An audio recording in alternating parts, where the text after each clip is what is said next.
नमस्कार प्यारे बच्चों, कैसे हैं आप लोग। उम्मीद करता हूं कि मज़े में होंगे, प्रसन्न होंगे और अपनी पढ़ाई कर रहे होंगे।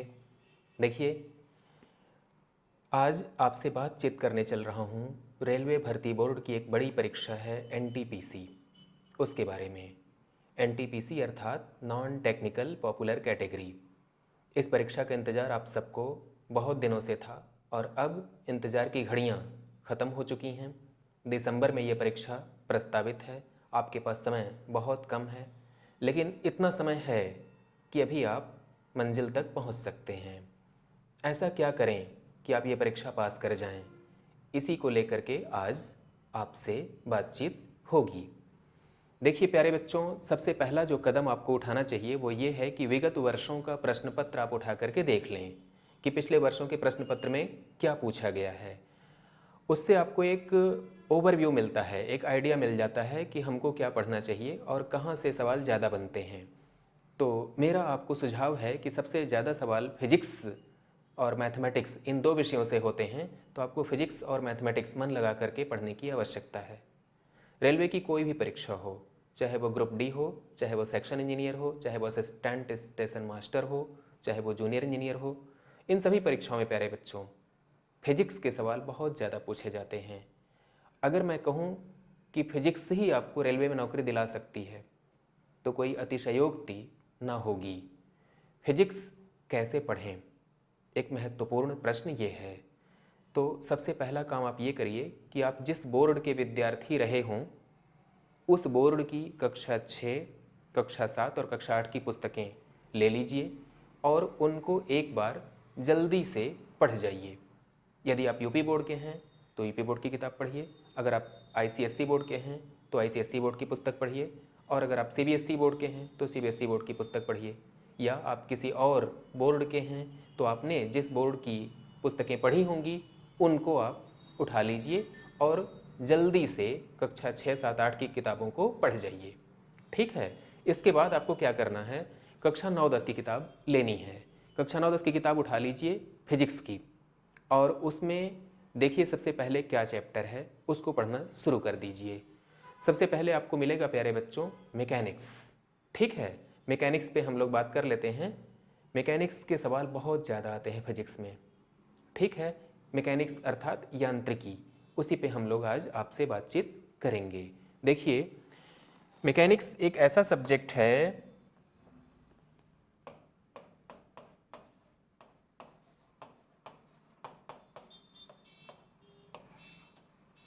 मैकेनिक्स को हम लोग यांत्रिकी कहते हैं। यांत्रिकी में बातचीत होगी आज। ये देखिए एक पिंड है, एक बॉडी है।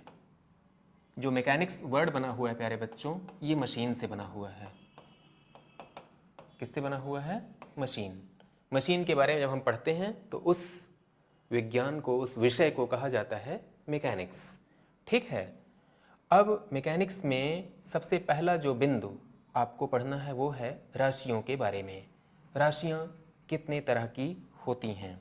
तो देखिए, जो राशियाँ होती हैं वो दो प्रकार की होती हैं। एक होती है प्यारे बच्चों सदिश, और दूसरी होती है अदिश। सदिश राशियाँ क्या होती हैं और अदिश राशियाँ क्या होती हैं?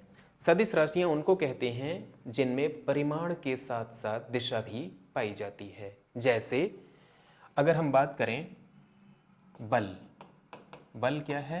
सदिश राशि है। वेग, ये क्या है? सदिश राशि है। त्वरण, ये क्या है? सदिश राशि है। तो प्यारे बच्चों, बल है, वेग है, त्वरण है, बल आघूर्ण है, और भी ढेर सारी राशियां हैं जिनको हम लोग क्या कहेंगे? सदिश राशियां। सदिश राशियां अर्थात उसमें परिमाण और दिशा दोनों आपको मिलेगा। जैसे अगर बात करें हम कि किसी पिंड पे 5 न्यूटन का बल लग रहा है। देखिए, ये एक पिंड है और इस पिंड पे 5 न्यूटन का बल लग रहा है। किधर को लग रहा है प्यारे बच्चों? पूर्व दिशा में, ईस्ट डायरेक्शन में। ठीक है। अगर हम केवल 5 न्यूटन का बल लग रहा है इतना ही कह दें तो हमारी बात अपूर्ण होगी। ठीक है। अपनी बात को पूरा करने के लिए हमको दिशा के बारे में जानकारी देना आवश्यक होगा। अब बात कर लेते हैं हम अदिश राशियों के बारे में। देखिए अदिश राशियाँ क्या होती हैं? अदिश राशियाँ अर्थात ऐसी राशियाँ जिनके बारे में हमको केवल परिमाण की ही आवश्यकता होती है, जैसे चाल। इसमें हमको वेग दिशा की ज़रूरत नहीं है। चाल अर्थात स्पीड। स्पीड क्या है प्यारे बच्चों? एक अदिश राशि है। इसी तरह से अगर हम बात करें तो दूरी की बात करते हैं। दूरी क्या है? अदिश राशि है। अदिश राशि अर्थात जिसमें हमको केवल परिमाण से ही काम चल जाता है, दिशा के बारे में हमको चर्चा नहीं करनी है, उसको हम लोग क्या कहेंगे? अदिश राशियाँ। अब हम बात करेंगे कुछ महत्वपूर्ण राशियों के बारे में। सबसे पहले हम लोग बात करेंगे प्यारे बच्चों विस्थापन और दूरी के बारे में। देखिए विस्थापन क्या है? विस्थापन अर्थात डिस्प्लेसमेंट। डिस्प्लेसमेंट किसको कहते हैं? डिस्प्लेसमेंट का मतलब होता है प्यारे बच्चों जब आप एक स्थान से दूसरे स्थान पे विस्थापित होते हैं और किसी विशेष दिशा में, किसी खास डायरेक्शन में, तब हम कहते हैं विस्थापन या डिस्प्लेसमेंट। ठीक है। जैसे अगर हम बात करें कि आप किसी बिंदु पे पहले मौजूद हैं और उस बिंदु से एक दूसरे बिंदु पर आप पहुंच रहे हैं। देखिए ये एक पिंड है जिसको हमने यहाँ से उठा करके यहाँ रख दिया, तो ये प्रारंभिक अवस्था है, ये अंतिम अवस्था है। अंतिम अवस्था और प्रारंभिक अवस्था दोनों के बीच का जो ये न्यूनतम दूरी है उसको हम लोग कहेंगे प्यारे बच्चों विस्थापन या डिस्प्लेसमेंट। ठीक है। अब बात आती है कि विस्थापन और दूरी इन दोनों में क्या अंतर है। तो एक उदाहरण से इस बात को समझने की कोशिश करते हैं। देखिए अगर हम बात करें दूरी और विस्थापन के बारे में तो दो बिंदुओं को आप ले लीजिए। ठीक, एक बिंदु है A और दूसरा बिंदु है B। A से B तक पहुंचने के हमारे पास कई रास्ते हो सकते हैं। A से B तक हम कैसे कैसे पहुंच सकते हैं? आप A से चलना शुरू करिए और ऐसे B तक पहुंच जाइए। A से चलना शुरू करिए और ऐसे पहुंचिए। ठीक है। A से चलना शुरू करिए और ऐसे आकर के ऐसे भी आप B तक पहुंच सकते हैं। ठीक, और आप सीधे भी जा सकते हैं। तो A से B तक पहुंचने के लिए ढेर सारी दूरियां हो सकती हैं, अलग अलग दूरियां हो सकती हैं। और कितनी दूरियां हो सकती हैं? अनगिनत दूरियां हो सकती हैं।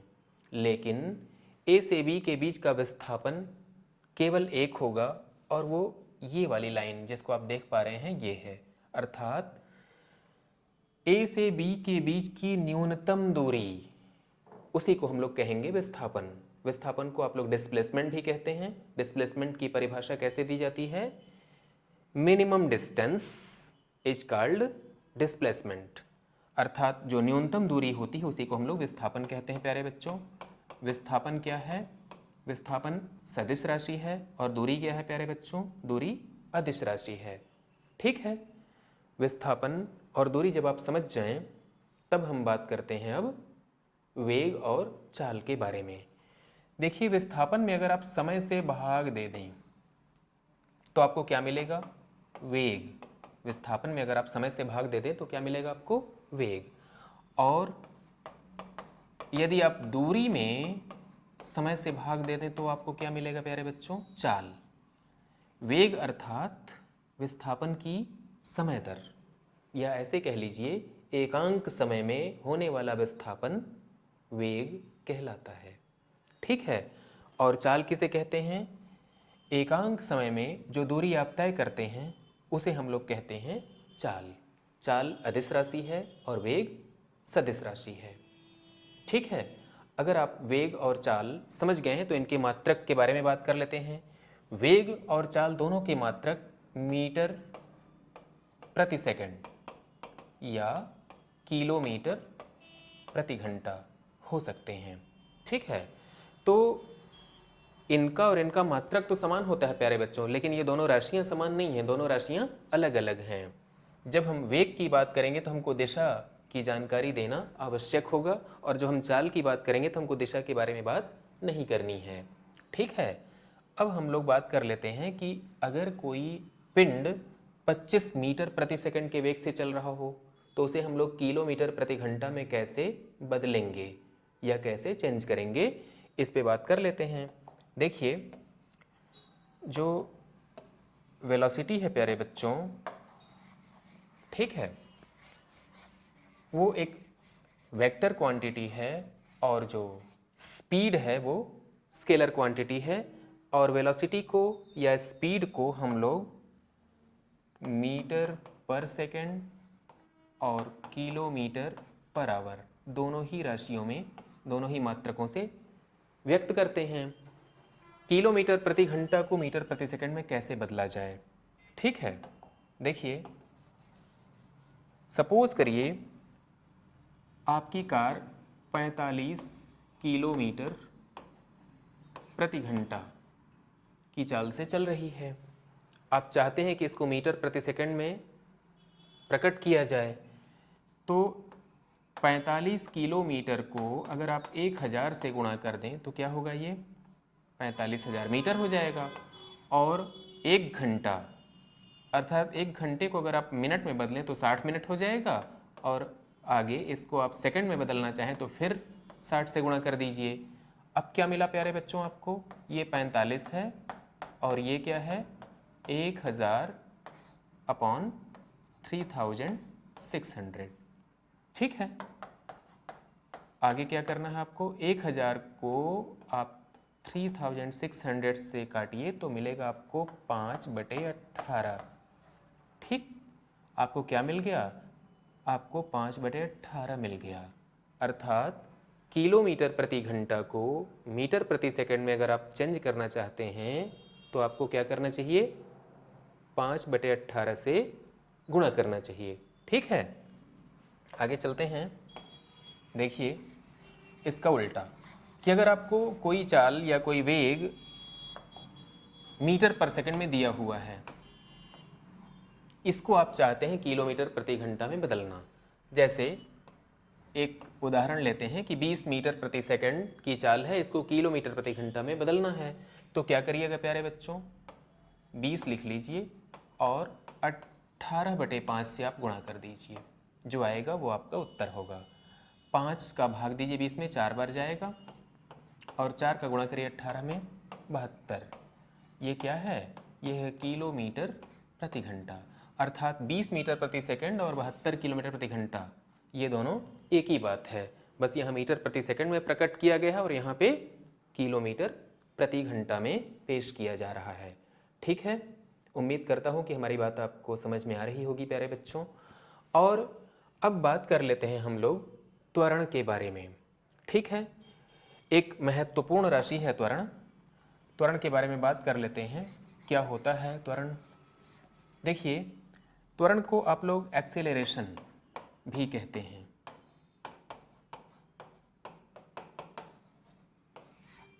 एक्सेलरेशन अर्थात त्वरण। क्या है त्वरण?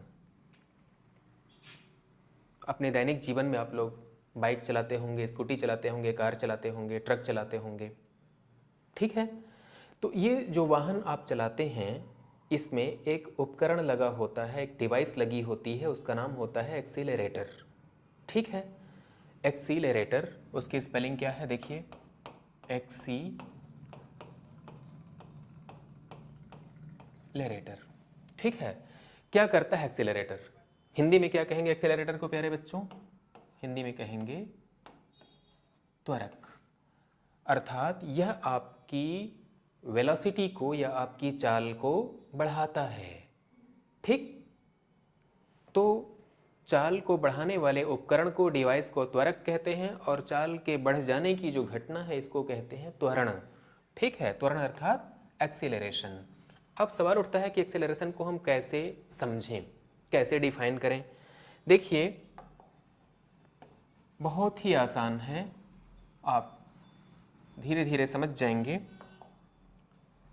यदि आप यहाँ से चलना प्रारंभ करते हैं, 1 सेकंड बाद आप यहाँ पहुँच गए, ठीक है। और आपने कितनी दूरी तय की है, 5 मीटर।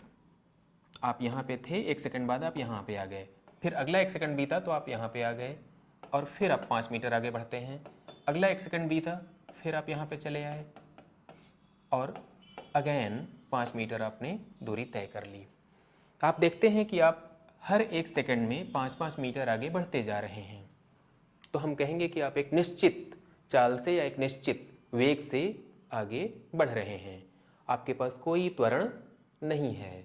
क्यों नहीं है? क्योंकि आपके वेग में परिवर्तन नहीं हो रहा है। यदि वेग में परिवर्तन होने लगे तब क्या होगा प्यारे बच्चों? हम कहेंगे कि त्वरण है। तो त्वरण है ये हम जानेंगे कैसे?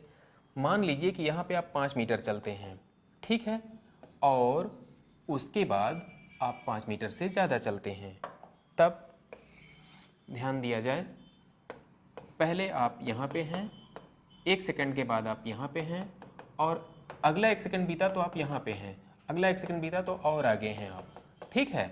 सपोज़ करिए कि यहाँ आप 5 मीटर चलते हैं, यहाँ पे आप 10 मीटर चलते हैं और यहाँ पे आप 15 मीटर चलते हैं। इससे क्या पता चलता है? इससे ये पता चल रहा है कि आपकी बॉडी में एक्सीलरेशन है, त्वरण है, ठीक है। जिस बॉडी को आप लेके चल रहे हैं इस बॉडी में क्या है? एक्सीलरेशन। तो 1 सेकंड में आप 5 मीटर चले, अगले सेकंड में आप 10 मीटर चले और उसके अगले सेकंड में आप 15 मीटर चले। तो आप देखते हैं कि हर 1 सेकंड के बाद आपकी जो वेलोसिटी है प्यारे बच्चों वो बदल जा रही है। यहाँ पे आपकी वेलोसिटी कितनी है? 5 मीटर प्रति सेकंड। यहाँ पे आपकी वेलोसिटी कितनी है? 10 मीटर प्रति सेकंड। यहाँ पे आपकी वेलोसिटी कितनी है? 15 मीटर प्रति सेकंड, ठीक है। तो हर 1 सेकंड पे आपकी वेलोसिटी में परिवर्तन हो रहा है, ठीक। आपको त्वरण के बारे में जानकारी प्राप्त करनी है। तो त्वरण क्या है? यहाँ से यहाँ आने में जो वेग में वृद्धि हुई है वो कितना हुई है? 10 में से 5 को आप घटाइए तो क्या मिलेगा? 5। ये 5 मीटर प्रति सेकंड कहेंगे इसको। क्या कहेंगे प्यारे बच्चों? आपके वेग में जो परिवर्तन हुआ है वो कैसे हुआ है? 5 मीटर प्रति सेकंड। इस बात को आप ऐसे भी समझ लीजिए, देखिए, यदि आप की वेलोसिटी दी हुई है शुरुआत में यहाँ पे 10 मीटर प्रति सेकंड, ठीक, और कुछ समय के बाद आपकी वेलोसिटी हो जाती है यहाँ पे 100 मीटर प्रति सेकंड। कितनी देर बाद हो जाती है वेलोसिटी आपकी? सपोज करिए 10 सेकंड का समय लगता है। तो 10 मीटर प्रति सेकंड से बढ़ करके 100 मीटर प्रति सेकंड होने में कितना टाइम लगा? 10 सेकंड। तो वेग में परिवर्तन कितना हो रहा है? 100 में से ये 10 घटा दीजिए, ये क्या है? वेग में परिवर्तन। उसमें आप टाइम का भाग दे दीजिए तो आपको क्या मिल जाएगा? परिवर्तन की दर, ठीक है। क्या मिलेगा? 100 में से 10 घटाएंगे 90 और 10 का भाग देंगे तो कितना हो जाएगा प्यारे बच्चों? 9। मात्रक क्या रखेंगे? ध्यान दीजिएगा, ये है मीटर प्रति सेकंड और नीचे क्या है? सेकंड। तो मीटर प्रति सेकंड में आपको सेकंड से भाग देना है। क्या मिलेगा? मीटर प्रति सेकंड स्क्वायर, ठीक है। तो त्वरण की परिभाषा क्या बनती है? त्वरण की परिभाषा ये बनती है, वेग परिवर्तन की दर को त्वरण कहते हैं। वेग परिवर्तन की दर को त्वरण कहते हैं। अंग्रेजी में क्या कहेंगे प्यारे बच्चों? Rate of change of velocity is called acceleration, ठीक है। और एक्सीलरेशन की यूनिट क्या होती है? मीटर पर सेकंड, या इसी को कैसे कहते हैं? मीटर पर सेकंड स्क्वायर, ठीक है। त्वरण के बारे में आपको मैंने समझाने की कोशिश की है। उम्मीद करता हूँ कि मैं अपनी बात कह पा रहा हूँ, ठीक है। तो आगे जो हमारा अगला लेक्चर होगा प्यारे बच्चों कल, उस पे कुछ आंकिक प्रश्नों को लेकर के हम आएंगे, कुछ न्यूमेरिकल्स लेकर के आएंगे। उन न्यूमेरिकल्स पे आपसे डिस्कस होगा, ठीक है। अपनी बात को यहीं पे समाप्त करता हूँ। आज्ञा दीजिए। नमस्कार।